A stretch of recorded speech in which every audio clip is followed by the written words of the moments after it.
السلام عليكم ورحمة الله وبركاته. أسعد الله صباحكم بكل خير.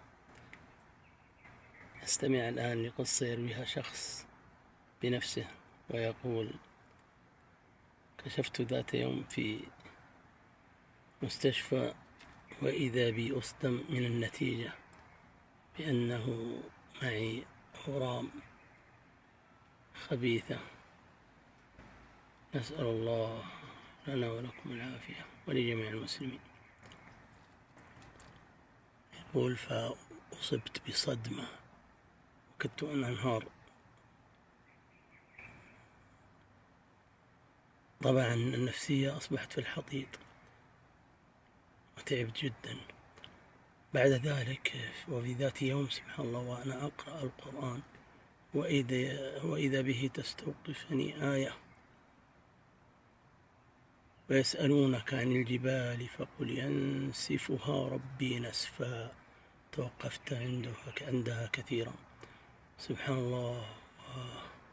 قل يا رب، هذه الجبال تنسفها كلها نسفا، فما هو حجم هذه الأمرام؟ لا شيء إلى الجبال.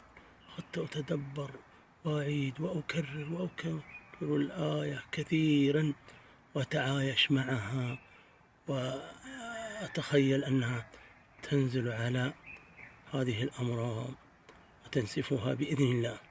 يقول: فسبحان الله كررتها كثيرا وإذا بي أذهب إلى المستشفى في يوم آخر سبحان الله وأجري الفحوصات فتتلاشى الأورام بقدرة الله سبحانه وتعالى الشافي.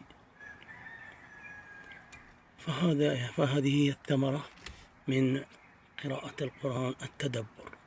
الله سبحانه وتعالى يقول: هذا كتاب أنزلناه إليك مبارك. لماذا؟ يدبروا آياته. إذن الفائدة التي نجنيها والثمرة التي نحصدها هي بالتدبر. تأتيك النتائج صريعة من شفاء وتوفيق وانشراح للصدر وإلى غير ذلك من الأمور الكثيرة التي يبارك الله فيها بهذه القراءة التي تعيش أجواءها بالتدبر. هذا وصلى الله وسلم على سيدنا محمد. السلام عليكم ورحمة الله وبركاته.